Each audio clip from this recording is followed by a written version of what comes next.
Okay, so parang araw mga teknik at meron tayong Huawei rito na i-repair. Ang complaint nila is wala daw power. So, hindi natin alam kung anong dahilan. Walang power kasi walang response. So, kailangan natin i-check mula sa ating product schematic. Gamit natin yung output number 1. So, saksak natin siya. Mga teknik. Tingnan natin kung magre-recharge. Ayun, kung mapansin yung mga teknik, nagkaroon siya ng output 0.6, yun nga lang, napakababa mga teknik. Tapos nag-power on yung ating unit. Obserbahan natin mga teknik, nag 1.1. So normal, oops, bumagsak. Tapos hindi tumutuloy. So pag mga ganitong problema mga teknik, pwedeng baterya ang una natin kung dito. Suspect siya kasi kakarga nagbibigay ng output papunta sa ating unit. Yun nga lang, hindi tumutuloy. So, posibleng yung kanyang baterya is sira na or hindi na nagkakarga. So, yan ang gagawin natin mga teknik. Hindi ko alam kung anong model to. Yan. So, nagpa-power on, okay yung kanyang display. So,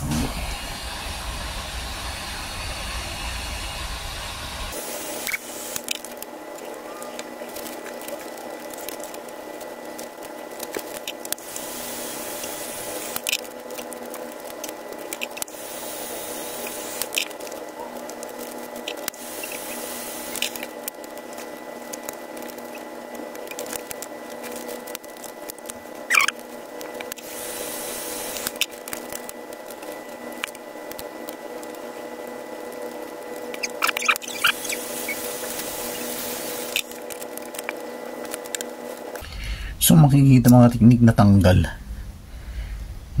Ewan ko, wala siyang support kasi yun ang problema. Nawala yung kanyang support. Tanggal lang yung terminal ng battery.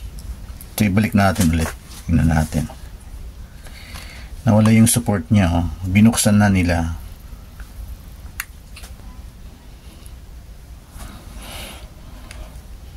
Yan. Yan, i-charge natin. Tingnan natin yung response ng ating product schematic. Yan. Okay. So, tingnan yung mga teknik, nagre-recharge na.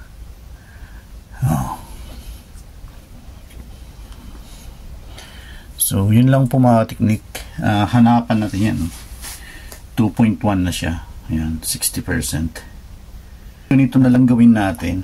Hanapan natin ng support nito.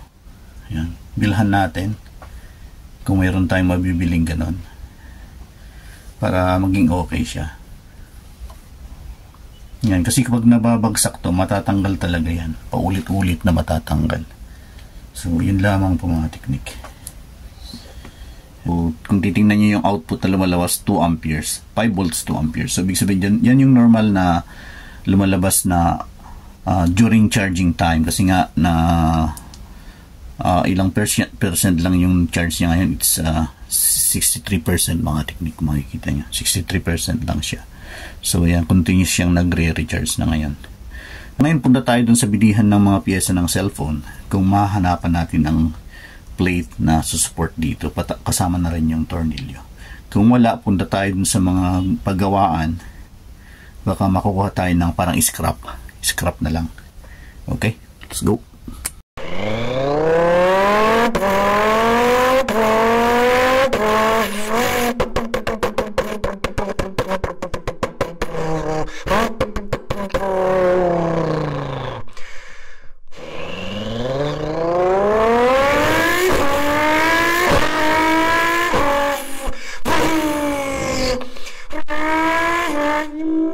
Guys, ito yung pinaka main entrance, Albasam Complex number 1. Bale, katapat lang siya ng Grand Hyper. Sa loob.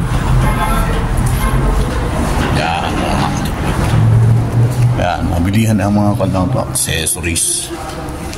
Before pandemic, ang daming dito mga bilihan ng mga pyesa. Pero after ng pandemic na, nung nagbukas ulit yung mga shop, ang daming nawala. So, pakita ko lang dito yung shop. Ang pangalan is New Star. Wait. Ay, mali. Mali pala, hindi rito. Hindi ba? Ay, tama. Bright Star, mga teknik. And Bright Star. So, mga teknik, plus sila. Okay, mga teknik, wala tayong nakitang support, mga teknik. Tapos ang sinasuggest ng mga technician doon, lalagyan daw ng tape. So, sa ngayon, nagcha-charge siya, mga teknik. So, ganda pa rin yung charge niya. Nasa 76%. So, ngayon, ang naisip kong solusyon na lang, meron tayong mga pan dito, mga plastic na galing sa mga tempered glass protection screen. So, putulin na lang natin, tapos yun ang gawin natin. Ayan, no? Yun na lang gawin natin. So, gugunting ako dito. Ito medyo makapal to.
So yun, 86%.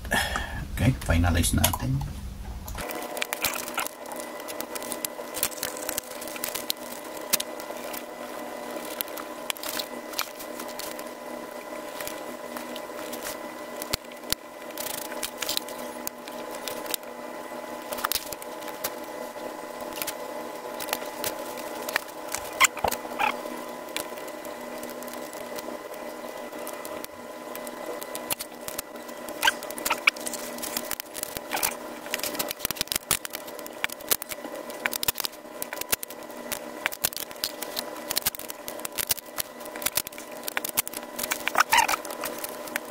So, okay, thanks God, mga teknik, at praise God at nagawa natin ang paraan. Yun pong mahalaga. Kailangan kailangan din natin ng wisdom ng Panginoon para makagawa ng ganito. Hindi na kailangan magbayad pa ng pyesa. So, yun, malaking bagay po yun. So, yun sinasabi ko, ang wisdom ng Panginoon talagang siyang nagpo-provide talaga ng karunungan at kaalaman. Okay? So, ito na siya, mga teknik, at yan, kailangan natin i-testing din yung kanyang yung touch, do meron siyang password. Yan. Yan. So, okay lang.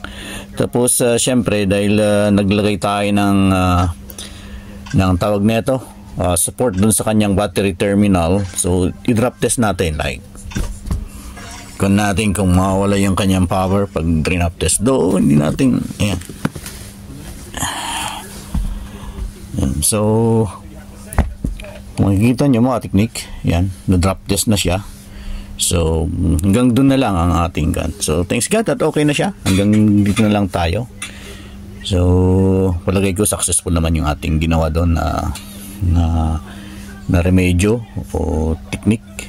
So, ayan, okay na po tayo. Thanks God and glory to God sa karunungan. Okay, God bless.